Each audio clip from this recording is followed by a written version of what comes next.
Donc dans cette vidéo, je vais expliquer comment on change un template. En l'occurrence, là, ça va être un template responsive avec du Bootstrap 3, pardon. Et là, par défaut, en fait, le template qui existe sur Joomla, c'est du Bootstrap 2, c'est un peu dépassé. À savoir que la version 4 de Bootstrap va bientôt sortir, je crois. Donc, c'est un template vide avec pas mal de paramétrages et de possibilités, en l'occurrence, avec la gestion des affichages, enfin, des positions suivant le type d'écran. Ça, c'est très intéressant, ça évite évidemment beaucoup de développement ou de règles supplémentaires CSS. Donc on peut retrouver ce template gratuit. Ici, bon, il faut quand même se loguer, évidemment. Donc ça va être celui-ci. Donc on voit bien, il y a plusieurs éléments. Il y a celui-ci, mais c'est du Bootstrap 2. Donc c'est bien celui-ci qu'il faut installer. Donc il y a cet élément à télécharger et le plugin. C'est une obligation au niveau du plugin. Donc par défaut, donc un petit résumé au niveau de la gestion des templates, on va dans extension template de Joomla et on peut voir qu'il y a deux templates, un non assigné et un assigné en fait par défaut qu'on peut visualiser en front. On reconnaît qu'il est activé ou défini par défaut avec la petite étoile ici. Donc voilà, on pourrait changer éventuellement en sélectionnant ici et cliquant sur défaut ou directement sur voilà, celui-ci. Si j'actualise ma page, je vais avoir changé de modèle de template. Donc là, je vais revenir ici, je actualise. Donc un template est composé de différentes positions. Je vais rappeler un peu les notions des templates de Joomla. En général, on a un content principal qui affiche le contenu, les articles en général. Ensuite, on va se retrouver avec des colonnes à droite ou à gauche où on va pouvoir afficher des modules. Voilà. Globalement, ça fonctionne comme ça. On peut aussi avoir des modules en haut. Là, ici, on a un module de recherche. Par exemple, ça va dépendre du développement et des options du template qu'on a installé. Donc un petit rappel au niveau de Bootstrap, évidemment c'était développé par Twitter, si je ne dis pas de bêtises. Il existe évidemment d'autres types de framework pour gérer du responsive. Et évidemment, le responsive, ça permet de gérer des affichages adaptés à chaque type d'écran, dimension d'écran en tout cas. Donc, une fois qu'on a téléchargé en fait ces deux éléments, donc le template plus le plugin, on va les installer. L'installation sur la version là, c'est 3.8.2. On va faire installation et on va faire du drag and drop tout simplement. Voilà. Alors plutôt ici.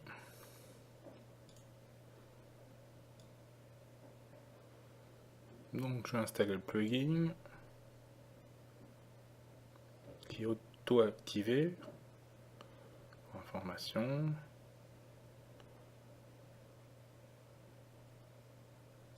Là, on va repasser sur l'onglet transfert de paquet et je vais transférer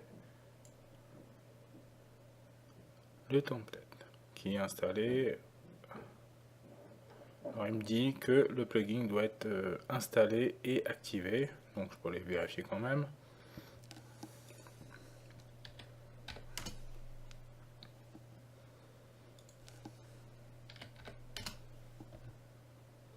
On voit que le plugin est bien activé. Donc on va retrouver dans la gestion des templates, donc gestion extension pardon, template, on va retrouver par défaut un template T3 par défaut, enfin nommé comme ça. Donc on va l'assigner à notre site.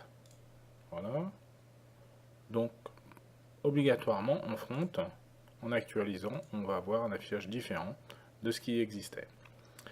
Donc là par défaut, il y a des éléments qui ont été déjà modifiés, donc des modules qui ont été placés à droite et à gauche pour un affichage un peu plus standard, vous pouvez, si jamais vous réalisez cette manipulation, vous pouvez avoir des positions un peu différentes. Donc là, il faudra modifier en fait l'attribution des positions pour les modules. Je vais expliquer comment ça fonctionne évidemment. Donc voilà, on a déjà un site qui est presque, enfin pas complet, mais en tout cas où il y a l'essentiel. Donc ça, il y a des éléments qui sont affichés, qu'on va désactiver, qui ne nous intéressent pas spécialement. Euh, je reviendrai sur un affichage du type responsive, donc tablette, etc. Bon, je vais le faire de suite, comme ça sera assez clair pour vous. Voilà, ici, j'utilise un navigateur un peu spécifique qui va me permettre d'afficher en fait des éléments enfin, en version mobile, tout simplement. Donc là, on peut voir que le site, donc on a à notre droite le site normal et sur la gauche affiché au niveau d'un enfin, simulé au niveau d'un téléphone. Donc si je clique dessus, alors je sais pas s'il est activé ou pas. Peut-être pas. Ça vient de fonctionner. Je vais essayer avec autre chose.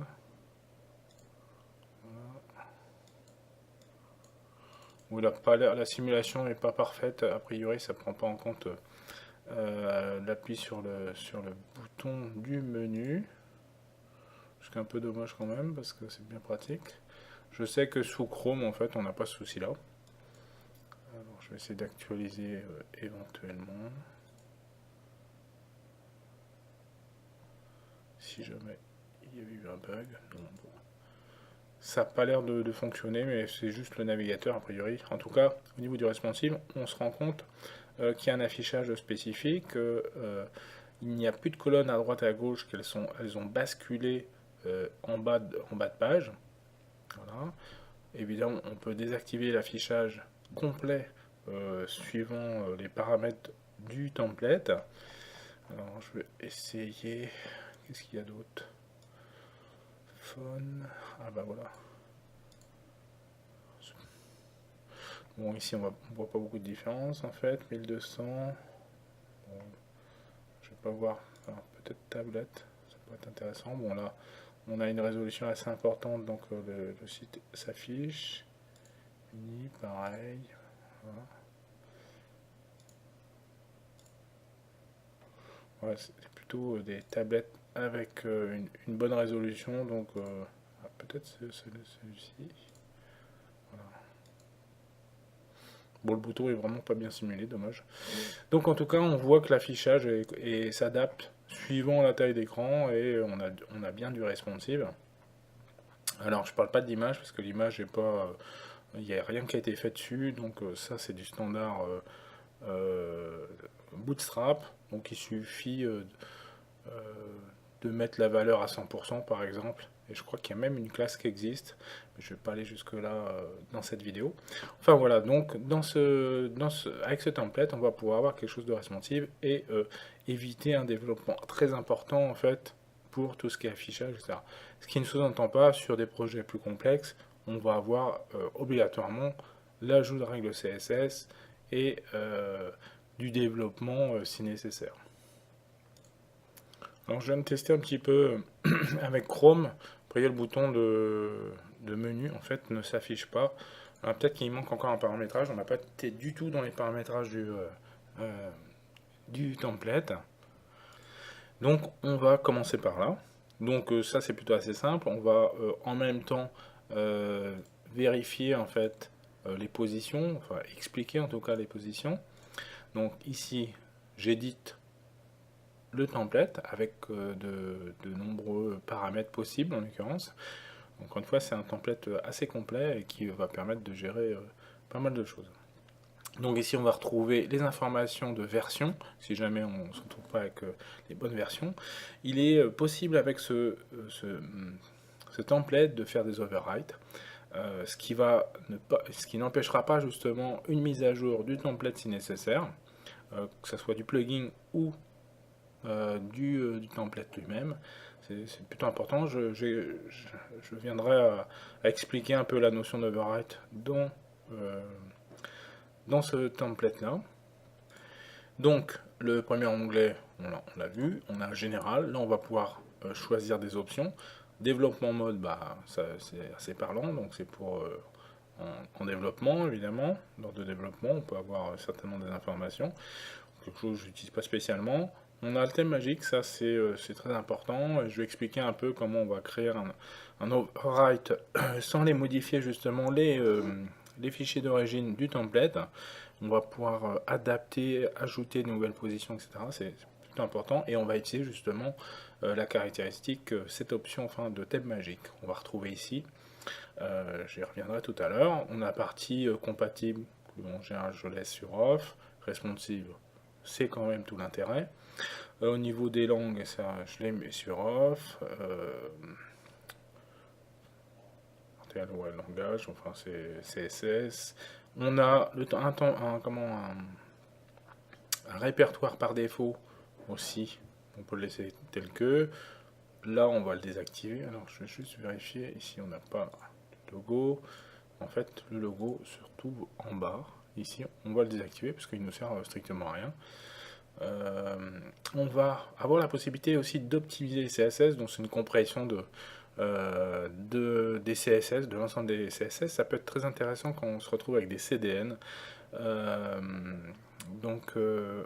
En général, on fait une mise à jour. Si on n'a pas activé cette option, on va pas pouvoir voir de suite en fait les modifications. Enfin que le CDN mettre en cache en fait les CSS, donc c'est hyper pratique de les avoir activés. Pareil pour le GS éventuellement. Donc là on a des options aussi pour les titres des articles. Voilà. On a le thème. Alors le thème par défaut, on en a un par défaut et puis on en a deux ici. Et on verra par la suite qu'on ira modifier en fait le choix du thème parce qu'on va en créer un avec thème magique justement. Ici on va pouvoir avoir une image de logo, voilà, qu'on va choisir ici. Donc actuellement je n'ai pas de logo, j'ai juste nom du site. Et je vais sélectionner, voilà, c'est juste un exemple, hein. C'est pas très adapté évidemment. Donc j'actualise. Donc le nom du site a disparu. En fait, c'est remplacé par le logo. Mais avec des règles CSS, si on veut, on peut le faire apparaître si nécessaire. Enfin, c'est pas très intéressant en l'occurrence. Et on peut avoir aussi un slogan. Donc on peut avoir le nom du site ici, le slogan, si on n'a pas d'image. Je vais faire la même chose.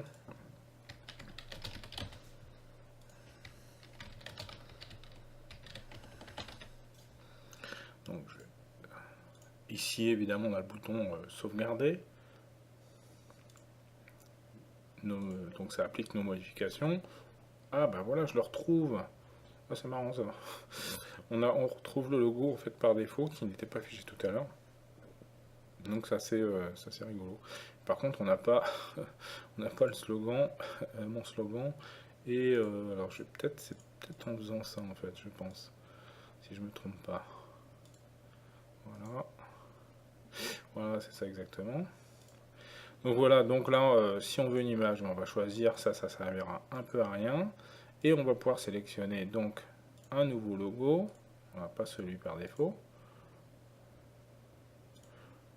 On va l'actualiser. Et on a là aussi la possibilité d'ajouter un logo un peu plus adapté. On peut avoir, on peut imaginer une image assez importante pour le logo, pourquoi pas. Et on va pouvoir sélectionner un logo différent en version plutôt mobile. Donc ça peut être intéressant. Donc on va aller sélectionner une autre image un peu plus petite. Pour l'optimisation, ça peut être intéressant. Ici on va retrouver la mise en page avec les positions du template. Alors actuellement c'est default content left, mais on en a plusieurs. On va voir que les positions sont un peu différentes. Par exemple, si je fais un home, c'est plutôt du one page. Voilà. Donc ça peut être intéressant en l'occurrence. On va pouvoir choisir. Alors moi en général je prends celui-ci. On a une colonne à droite à gauche pardon, et à droite, avec le nom des positions sidebar 1 et sidebar 2, et pas mal d'autres positions qu'on peut compléter, enfin modifier. Donc ici on a 4 positions, mais on peut se retrouver avec 5. Il va falloir l'activer. Voilà, aller sélectionner position. Alors je sais pas, peut-être qu'elle est déjà prise. Bon, il ne m'autorise pas parce que la position 5 est déjà utilisée, donc on ne va pas avoir deux noms identiques de position. C'est le principe de Joomla évidemment. On ne se retrouve jamais avec une position avec le même nom.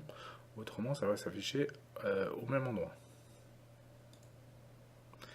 Donc, pareil ici, on va pouvoir afficher un seul élément, etc. Alors la force un peu quand même de ce template, ça va être la possibilité de gérer les responsives.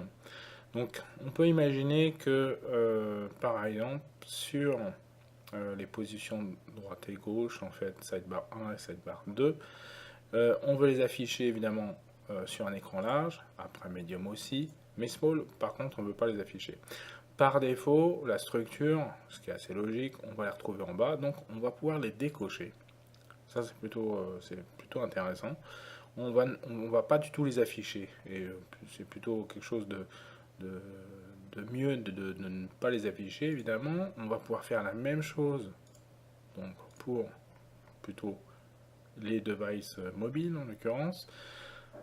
Alors j'ai pas parlé encore de la sidebar, mais on peut avoir une sidebar qui est ici, donc on peut gérer le menu. Ça peut être intéressant sur des versions mobiles ou tablettes,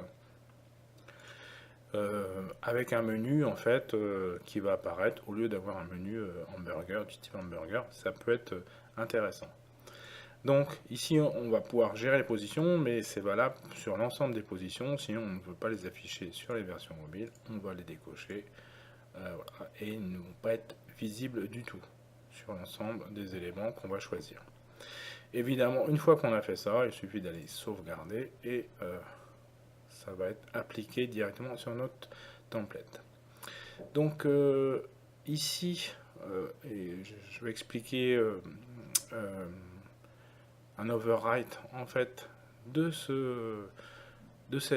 cette configuration, plutôt là je cherche un peu mes mots. Donc là ça va être plutôt intéressant. Je vais expliquer aussi comment c'est organisé au niveau des répertoires. Alors, au niveau des répertoires, c'est du standard Joomla évidemment.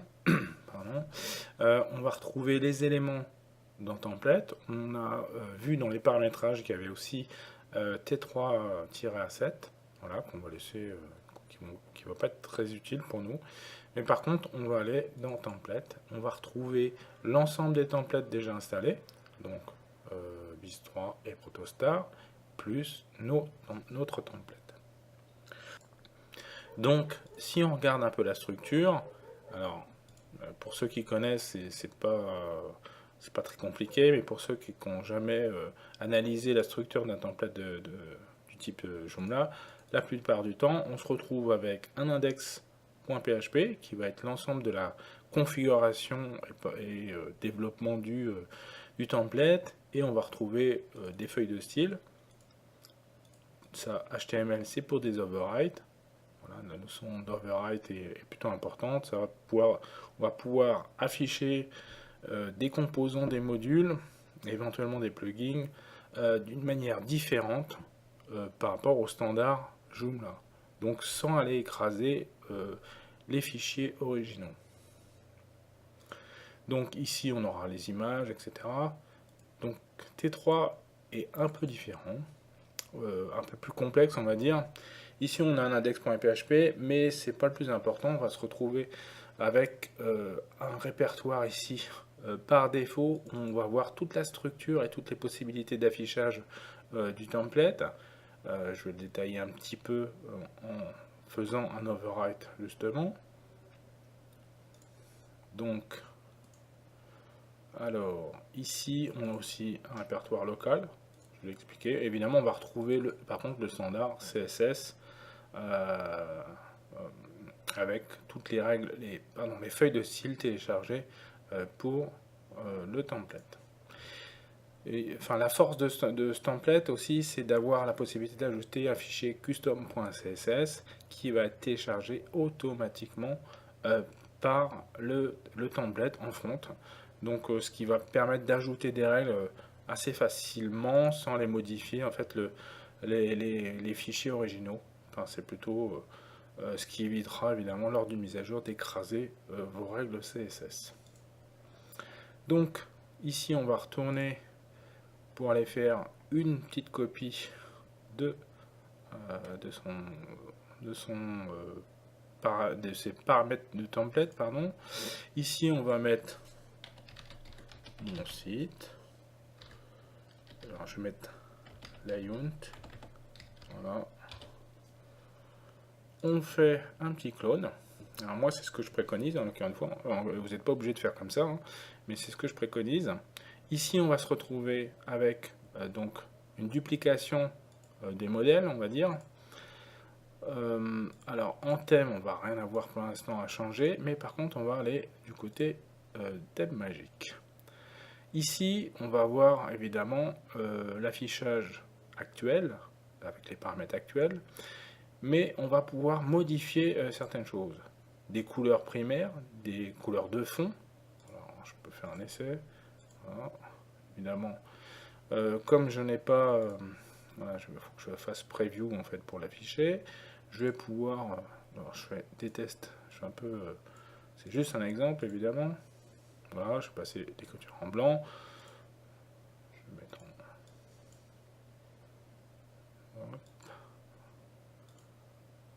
voilà, on voit différents éléments, évidemment, qui vont changer de couleur, etc. Personnellement, j'utilise très peu cette configuration. Je préfère faire mes règles CSS dans le custom.css. Et bon, après, mais il y a cette possibilité-là, en tout cas. Ici, on va pouvoir avoir la possibilité voilà, des borders, des modules, des éléments, les différents modules en ligne, en fait, où on peut choisir de 1 à 6, en fait, des positions de modules. Alors, ce qui devient intéressant, bon, là, c'est un peu le footer, machin. Ce qui est intéressant, c'est ici.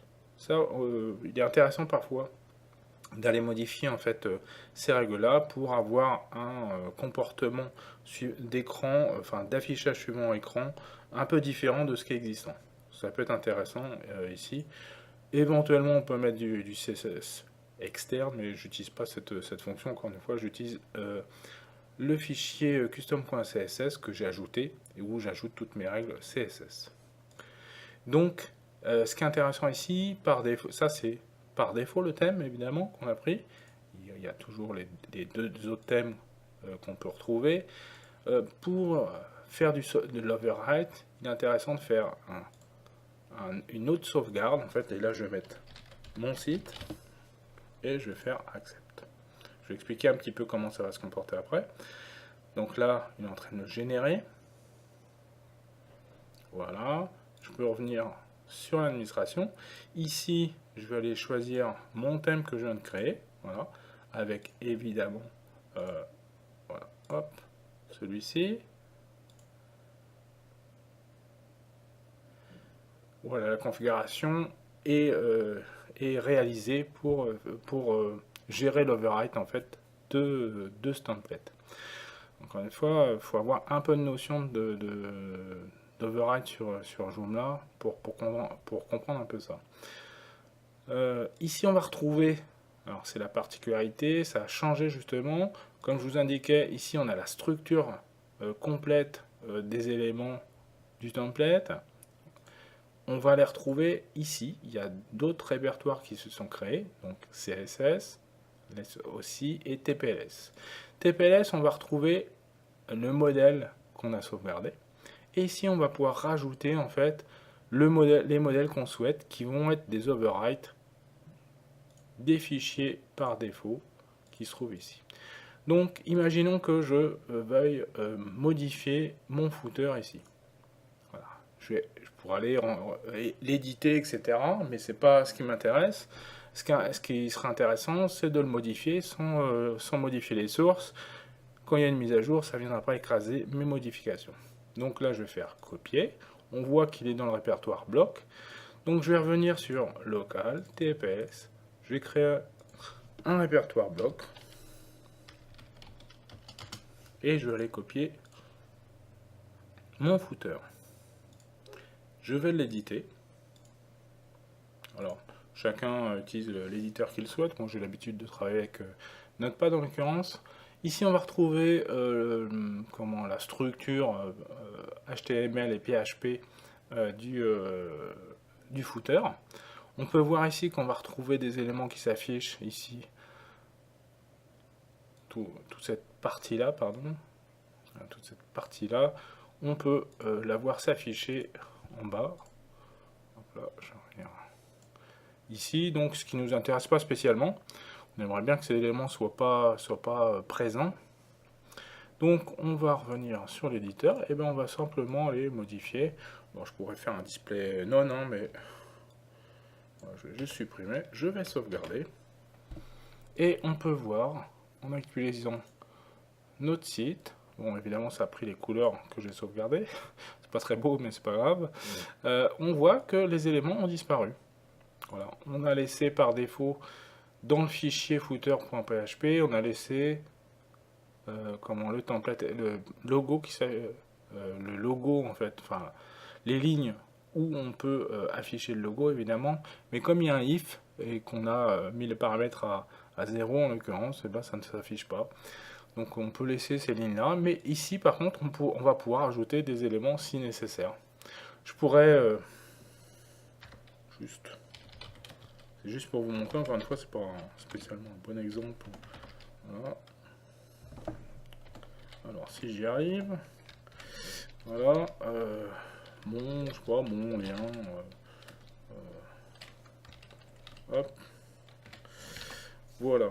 Donc là, je fais une sauvegarde et je vais retrouver, en fait, alors, je sais pas si j'ai fermé la div, je crois pas. Ouais, c'est ça. Je ne crois pas que j'ai fermé la div. Voilà, hop.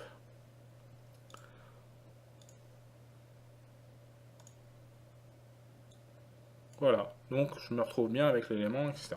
Et ça sous-entend que j'ai absolument pas modifié encore une fois le fichier original de mon template, donc c'est un vrai overwrite. Je vais pouvoir faire ça avec en ajoutant des positions, avec certaines contraintes quand même. On ne peut pas tout faire n'importe comment, mais c'est assez facile quand même d'ajouter des nouvelles positions. Je vais peut-être pas aller jusque là, mais on peut retrouver toutes les informations sur leur site avec la documentation. Alors je la montrerai quand même. Alors configuration, on a la customisation, donc layout theme custom. Alors je sais pas, new font ça, voilà, ça c'est donc il y a beaucoup d'informations, c'est plutôt bien. Alors, je regarde si on peut, c'est ici qu'il y a des explications. Donc il parle même des... Alors moi j'utilise pas tellement en fait la compression en fait des CSS, mais c'est une possibilité en tout cas. Alors c'est pas celui-ci, installe new font, non. Multilangage, là c'est thème. Moi c'est plutôt layout, mais il n'y a pas de position, ça c'est info customisation chez JavaScript, T3V2. Customisation. Alors, où c'est qu'ils nous ont mis ça?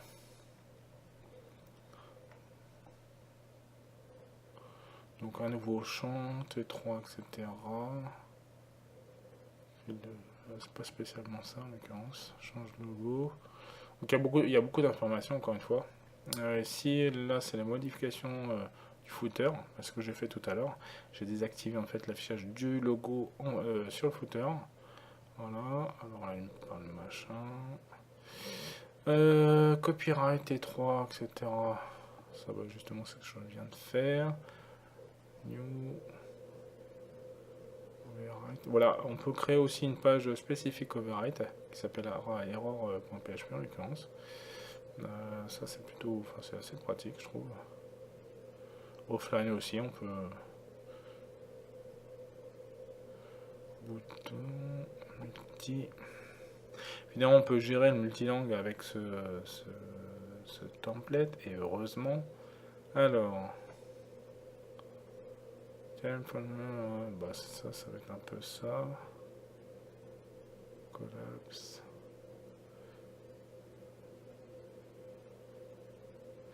On va pouvoir créer de nouvelles positions et nouveaux appels de page. En fait, je trouve ça assez très pratique. Ici, on va avoir notre layout ici, où on appelle.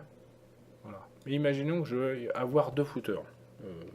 Pas spécialement utile, mais c'est juste histoire de dire, d'avoir un exemple. Je vais mettre sec, enfin pour second, on va dire. Donc là, je vais aller appeler mon second footer. Alors, il faut évidemment que mon footer ne soit pas dupliqué avec les mêmes positions, parce qu'autrement, je vais avoir un souci. Mais j'aurai la possibilité de faire. Donc ici, je vais mettre copier, coller, tirer. Voilà. Et donc mon fichier footer second, en fait, va être appelé obligatoirement. Comme je disais, évidemment, on ne va pas reprendre les positions du footer, du premier footer, parce qu'autrement ça va être dupliqué, donc ça ne sert pas à grand chose. Mais on pourrait ajouter une nouvelle position à ce footer là. Ça m'est arrivé en fait en projet en l'occurrence, et c'est plutôt assez facile de faire ça en fait. Donc enfin voilà, donc ici on va retrouver tous les fichiers PHP qui sont appelés dans le répertoire. Alors ils sont appelés, si ils ne sont pas existants ici, ils vont être appelés par défaut évidemment ici, voilà. Mais si jamais ils sont existants dans local TPLS, ils vont être, c'est en priorité, ça sera eux qui seront appelés évidemment, inclus. Donc voilà, c'est une petite notion. Alors je vais peut-être l'afficher en front, pas en back office, pardon. Voir qu'est-ce qui me... Je devrais me retrouver avec deux footers. Voilà, no found. Alors, ouais, c'est normal parce qu'en fait, je l'ai appelé avec un underscore. Et l'autre, le fichier s'appelle écrit avec un tiret. Donc, c'est normal qu'il ne me le trouve pas en fait. Voilà. Et l'avantage, c'est que les modifications qu'on va réaliser, on va pouvoir les afficher et les gérer éventuellement ici. Donc là, on va se retrouver avec un double footer, évidemment, identique. Donc ça sert pas à grand chose. Mais enfin, c'est juste pour expliquer le principe. Parce que là, si je fais une modification, ça va se répercuter en fait ici. Donc ça peut être très utile. Et on va pouvoir ajouter des positions spécifiques, genre au-dessus du menu. On va pouvoir déplacer le menu aussi ici. Je vais peut-être expliquer ça, ça sera intéressant. On a la possibilité de... Souvent, en fait, dans les sites, on a le logo sur notre gauche et on a le menu sur la droite, à droite du logo. Ici, on sait que main menu est appelé. Donc, on sait que c'est le menu principal, en l'occurrence. Enfin, ça va être cette barre-là. Mais on aimerait qu'elle soit ici. Bon, bah, c'est plutôt assez simple. On va aller ici. Alors, on sait que ça va être affiché, pas ici en l'occurrence, mais donc c'est Mendav. Voilà, on va l'ouvrir, on va se rendre compte que c'est un appel du menu tout simplement, et ça va nous intéresser. Donc on va absolument pas modifier les fichiers originaux. Donc ce qui nous intéresse, c'est ça, et la partie leader où on affiche le logo. Donc je vais les prendre, je vais les copier. Je vais aller dans Local, TPLS, je les bloque, pardon, et je vais aller les copier. Ici, je vais faire mes modifications. Donc ici, normalement, je ne devrais plus rien avoir puisque je fais un déplacement complet de ma barre de navigation. Si je fais ça, tel que, je ne vais plus avoir d'affichage de menu. Donc je vais aller le déplacer, je l'ai encore en mémoire. Voilà. Je vais aller ici. Bon, je le fais assez rapidement. On sait que ma div est là, le logo est là, 12 colonnes. Donc c'est un peu grand en l'occurrence. Cherche, machin, etc. Je vais même le supprimer, ça, je veux pas ces éléments-là, je vais les remplacer. Je vais voir si c'est bien ma type de fermeture. Je vais le coller. Et ici, je vais mettre, je vais mettre pas 12. Si je peux laisser, puisque il y a un affichage. Alors, je vous laisse comme ça, c'est pas grave, même si ça passe en dessous, c'est pas dramatique, c'est juste pour vous expliquer de toute façon. Voilà, on sait que l'élément en fait est passé, donc là il est un peu trop grand évidemment. Il faudrait que j'ajoute un peu moins de colonnes. Je sais pas où il est défini, mais il doit être défini dans la CSS. Donc on va réduire. Alors, je vais essayer ça. Je ne sais pas si ça va fonctionner. Hop, cool. Ouais, plutôt. C'est MD, si j'ai une barre est bonne, je suis pas sûr. Et là, je vais mettre 8. 8. Voilà, ça sera peut-être pas suffisant parce que ouais, ça m'a décalé simplement. Enfin, il faut ajuster, il faudra ajouter des. Je vais pas le faire ici, rajouter en fait des paramètres de Bootstrap pour. Bon, si je fais 4 ici, alors je vais faire. Bon, je vais essayer comme ça quand même. Ça m'intéresse de le faire. Je vais faire 3. Alors 3, 8 et là je peux passer à 9 normalement si je ne dis pas de bêtises. Ça fait bien 12, donc c'est le calcul de 12 colonnes évidemment. Est-ce que ça va marcher? Je suis pas sûr. Non, bon, on n'a pas envie. Donc là, faut que je vérifie. Il faudra que je vérifie. Comment dire? Si c'est au bon endroit, en fait, s'il n'y a pas des règles supplémentaires qui affichent à 100% en fait mes divs tout simplement. Donc là, je ne sais pas trop. Je vais pas aller.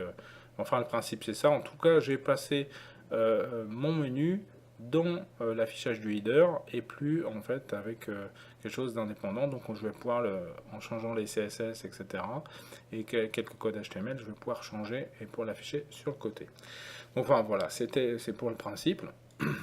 Donc on remarque quand même que c'est assez facile d'ajouter des positions, de les modifier. Donc si j'actualise ici ma page, je vais plus avoir le même menu là. Je vais retrouver avec une barre d'ailleurs par défaut. Bon là il ne s'affiche pas correctement parce qu'il y a encore le sidebar. Puis j'ai fait des modifications rapidement et qui sont pas tellement conformes on va dire. Donc on va la sidebar, le menu s'est déplacé, c'est bien dans la position en haut du header en fait qui va se placer. Donc voilà, enfin le principe est là. Donc ça c'est plutôt, c'est hyper intéressant je trouve.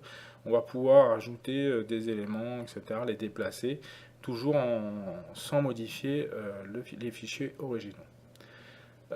Ici, on va retrouver la gestion des menus, du menu principal, donc celui-ci en l'occurrence. On va pouvoir le choisir, on pourra le changer. On a comment il va s'afficher. On va enable méga menu, ça c'est intéressant de le laisser. Parfois il m'est arrivé d'utiliser des modules supplémentaires car il n'y a pas assez d'options au niveau du méga menu, mais on peut déjà faire pas mal de choses. On peut aller modifier des sous-menus, on peut ajouter des modules, et ça c'est plutôt très pratique évidemment. Donc il y a pas mal de choses, on va pouvoir gérer des colonnes aussi. Je vais y venir. Donc ouais, on laisse éventuellement méga menu si on n'utilise pas un module supplémentaire.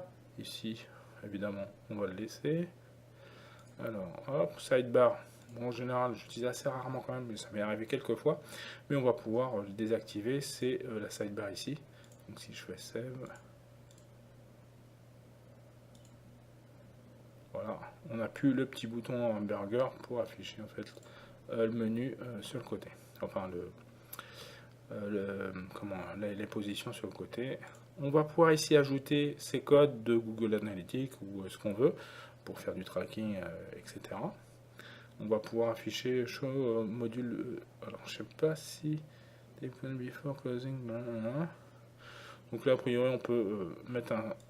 Je sais pas, ça, je crois pas l'avoir déjà utilisé. Je sais pas si c'était dans les anciennes versions. Non, bon, ok. Pourquoi pas.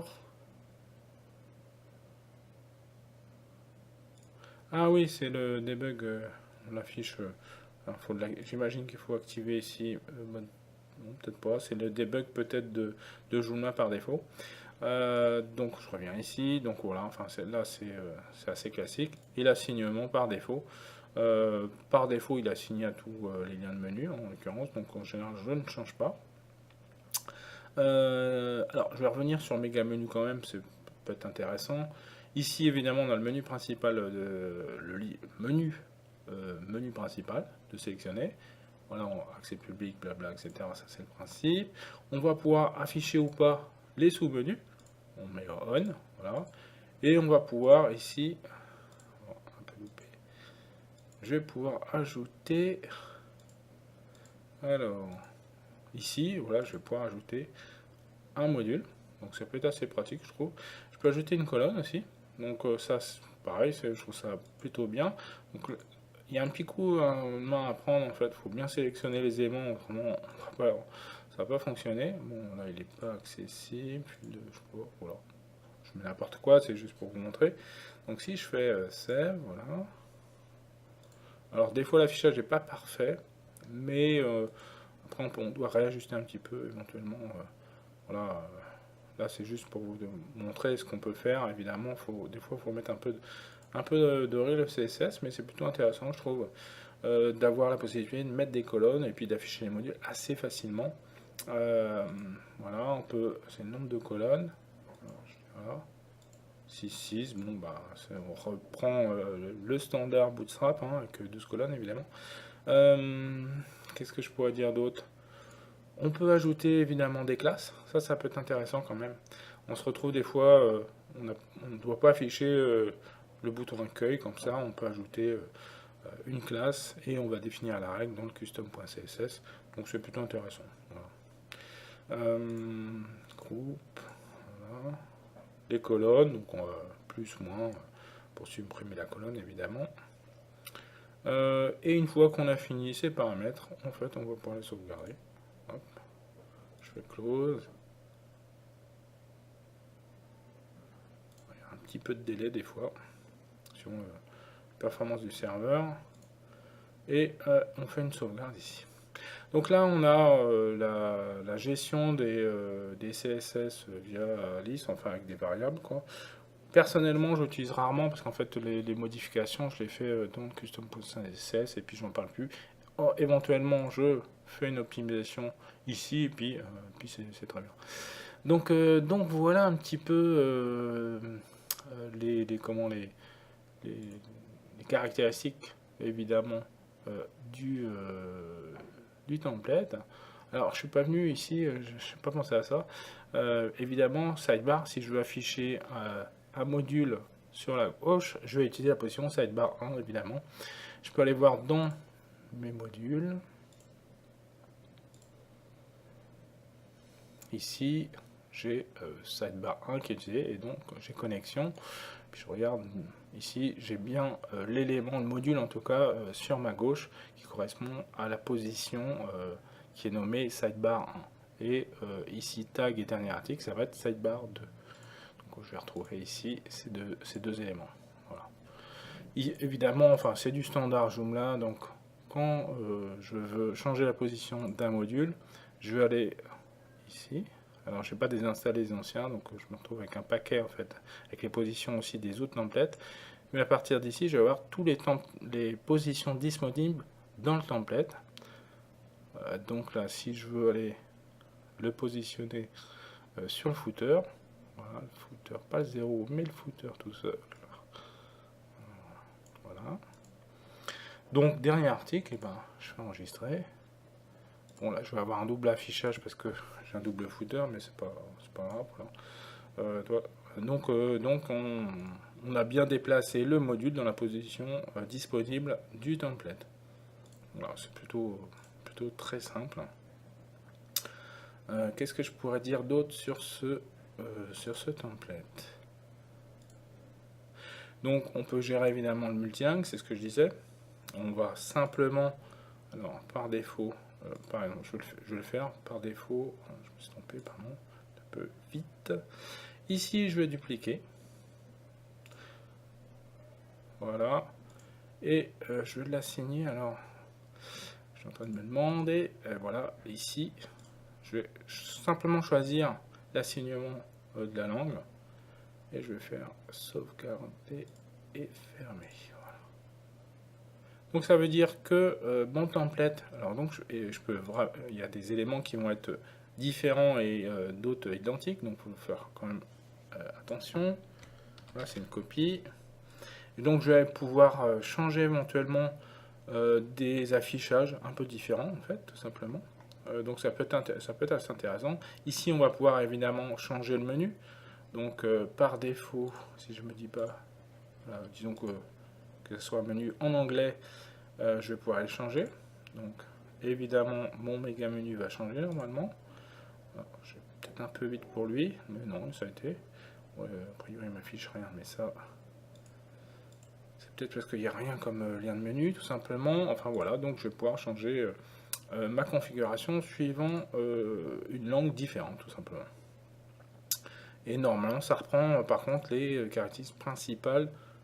La référence ça reste quand même le template par défaut. Donc voilà, j'espère que ça a été intéressant pour vous. Peut-être un peu long, je ne sais pas. N'hésitez pas à mettre des commentaires. Je prépare très peu en l'occurrence mes lives comme ça. Enfin, c'est des espèces de lives parce que je fais ça. J'ai une idée assez précise de la chose sans faire une structure très conforme, etc. C'est un peu à la volée, on va dire. Euh, voilà, n'hésitez pas à laisser des commentaires si ça vous intéresse. Et puis, je partirai sur d'autres vidéos d'explications avec des choses un peu plus précises sur des composants et sur pas des menus spécialement, plutôt des composants et des choses à réaliser au niveau de Joomla, des choses assez spécifiques, hein, moins généralistes, on va dire. Voilà. J'espère que ça vous a plu et je vous dis à la prochaine. Salut, salut!